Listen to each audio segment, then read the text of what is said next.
back, everyone, to Waterways Stage with Very Merry Theater. Now that I hope you guys have already been working on your props and costumes, we know that you already have a compelling original story, and we're getting closer to that big day of performing your original piece on stage. So today, we're going to be learning about stage mechanics. So just like any kind of occupation or field has a certain vocabulary, theater has a bunch of words that mean something, and as you're rehearsing, you can begin to incorporate this language into your rehearsals so that when it comes to the big performance day and as you're rehearsing, everybody can understand what we're trying to say, where we want people to go on stage, and how we want people to look and sound for the audience. So let's jump into some of that language. And first off, I am standing in the center of the stage. I'm standing on stage left. Now I'm going to move to stage right. It's pretty simple. It's my right side of the stage, facing the audience. And the one kind of funny term is upstage, which means to the back of the stage, and downstage, which means to the front of the stage or closer to the audience. In Shakespeare's day, there was slanted stages.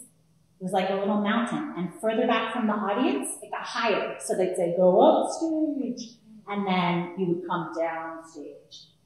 Another thing that you will want to practice while you're rehearsing for the big day on stage is to always hold your chin up and speak towards the back of the room, project your voice.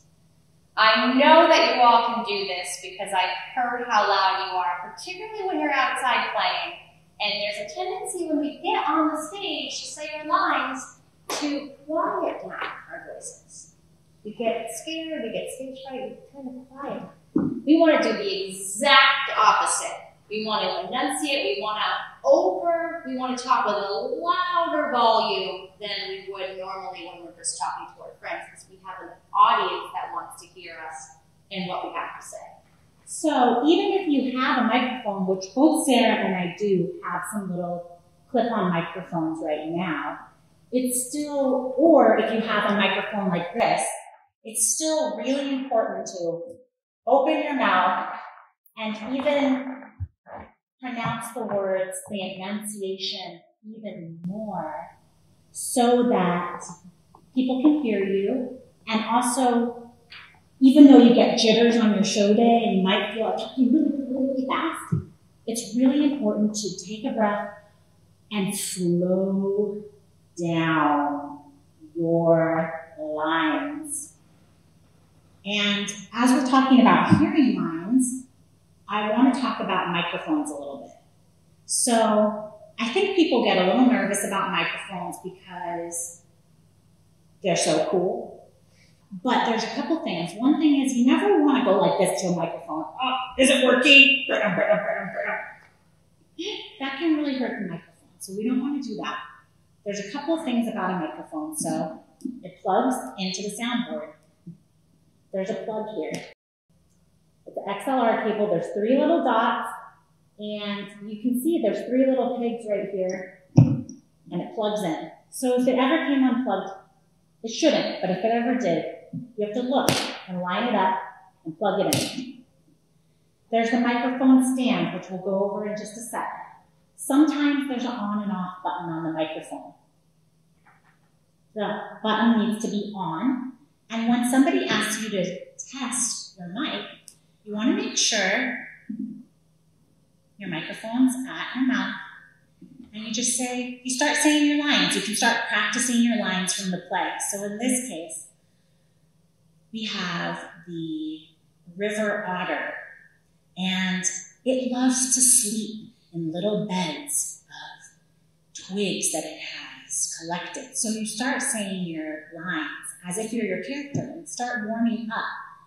And try to do it at the actual volume. If you're singing a song, don't say A, B, C, D. Try to project your voice as you are so that when the person who's operating the sound is going to be testing the microphone, that they'll know that you're going to get really loud in that part of the song or that part of the script. So just one more thing about microphones. The microphone stand can be very intimidating to those who haven't used it before, but there's really three parts of it. There's the bottom, the legs,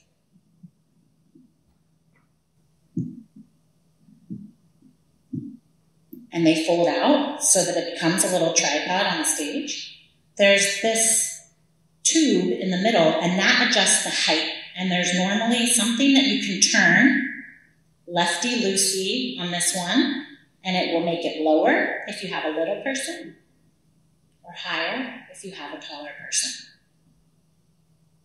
And then there's this part up here. If it's not, see how you can't hear me that? You can't hear me that well if the microphone's not right on my mouth. So we want it in front of us where our mouth is. Sometimes I see the microphone stand, all of a sudden something will happen and the microphone will go. There's often a little screw wheel right here too that can lock it in place. So those are some of the basic parts of a microphone and the ways that you can use it to project your voice. Now we are going to talk about backstage etiquette.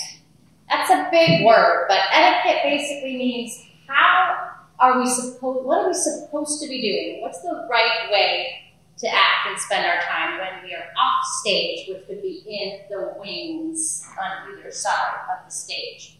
There are generally going to be big curtains, and there's space to store your props and your set pieces. And there's probably going to be a lot of people back there, maybe changing costumes. So etiquette is going to be, we're going to talk about what you should do and what you shouldn't. One thing you definitely shouldn't be doing is chattering and talking to your friends about things. If you have to be talking, it's going to be very, very quietly, and it's going to be about the film. So it's going to be, where did my sword go for the next scene? What's happening in the next scene? You're reviewing what's going to be happening. You're helping cue the characters that are on stage, your classmates. You're keeping your head in the play 100%. Any chatter in the wings is going to be heard and distract from the performance. And maybe your stage is your classroom. You may not be on an actual stage. You might be making a film. But in your classroom, the people who are acting and who are being filmed or who are practicing and rehearsing, those are the people that are on stage. Even if right now your stage is the reading nook of your classroom or the cafeteria, it's the people who are rehearsing who need to be hearing their cues. That's an important word that Sarah said, meaning the moment that they know they need to say their next line, or a cue can be the line right before you need to enter onto stage.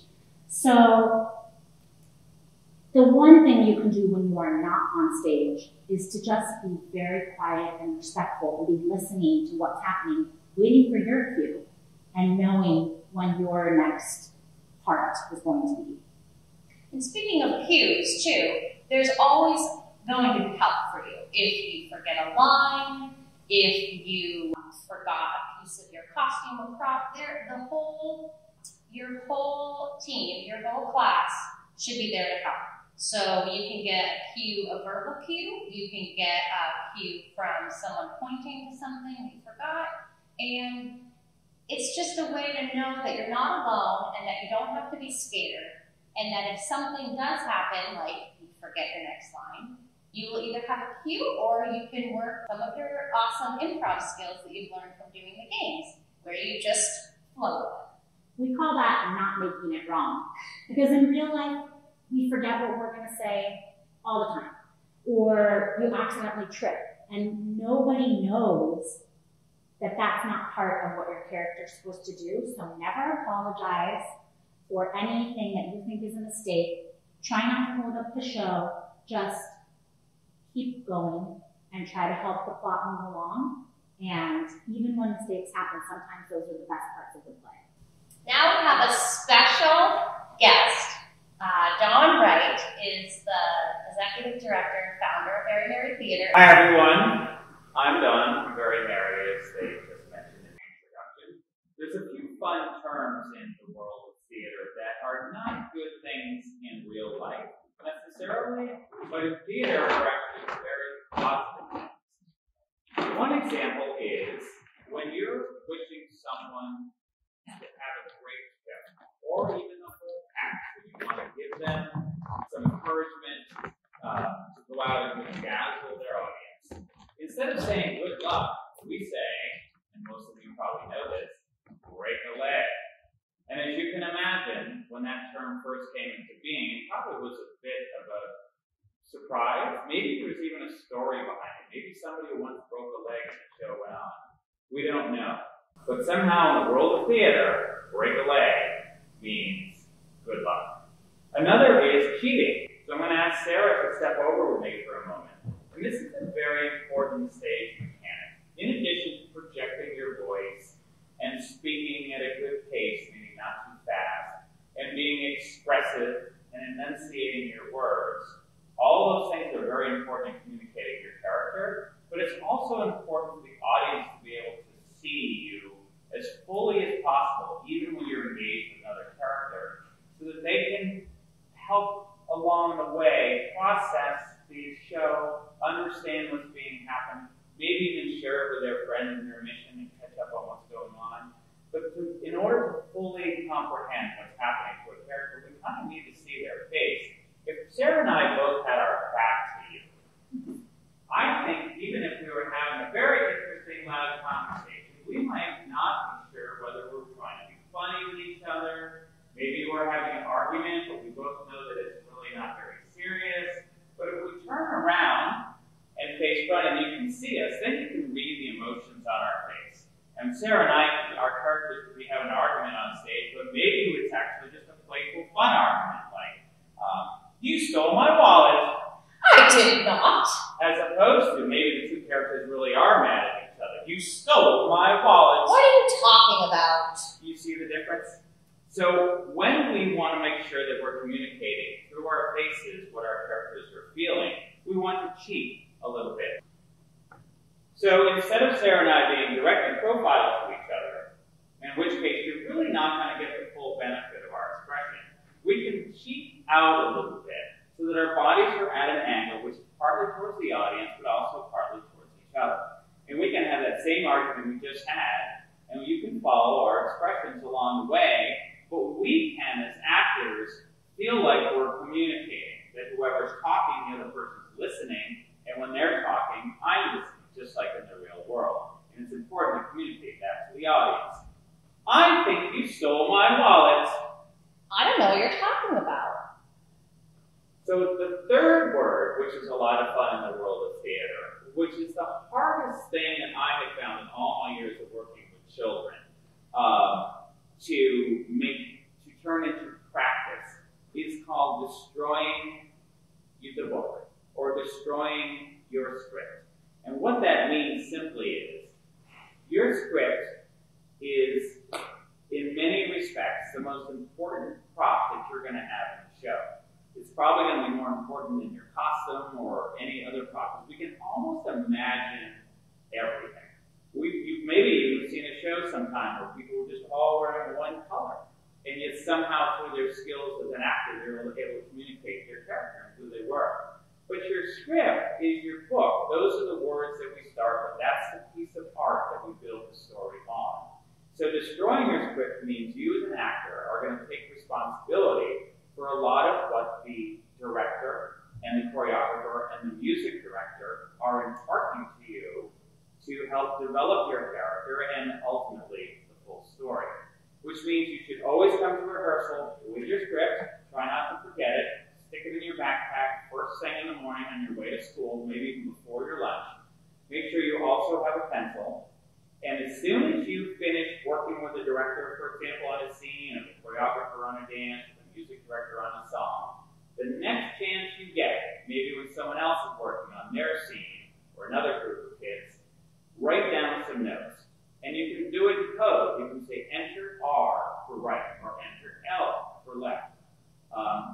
write cross and do a little arrow so that you know you've crossed from left to right at some point in the scene. That's called destroying your script. The destroy part comes from making so many notes that by the end of the production, you can hardly even see the words for all the information that you put on it. But you'll discover on opening night, when you go in the wings, and maybe you've forgotten something and all the excitement, you can look at that script and there's all the information you need to prepare for the next scene.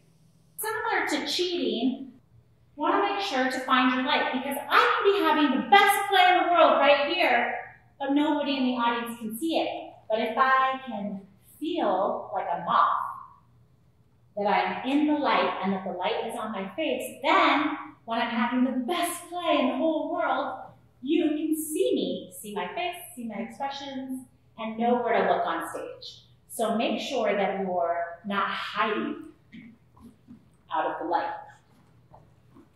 So we want to talk about the word props. Props are items that you use in your play that are sacred, meaning they are very special. Even if they're made from a reused item or something that you didn't need anymore, they're very important to the play. So it's really important to have a place, oftentimes called a prop table, where you can put the items that you need for your play, like special costume pieces, or perhaps your character is carrying a microphone, a fake microphone that you made out of foam with an ice cream cone. But even though it's foam and an ice cream cone, that is a prop that you need for your show. So that prop is going to go back onto the prop table. And just like we said, when you're off stage in the wings, you're not going to be having chatty conversations about things that aren't about the show. You're going to be having your voice very quiet, no voices unless absolutely necessary. You're going to have a prop table off there, and you may not touch anyone else's props. The only props that you touch are your own props when you're checking them to see if they're there before the show, when you're putting them back after the show, and when you're using them for the scenes. And then you're going to put your props back. Maybe your teacher will have a bin or a basket that these props are going to go into.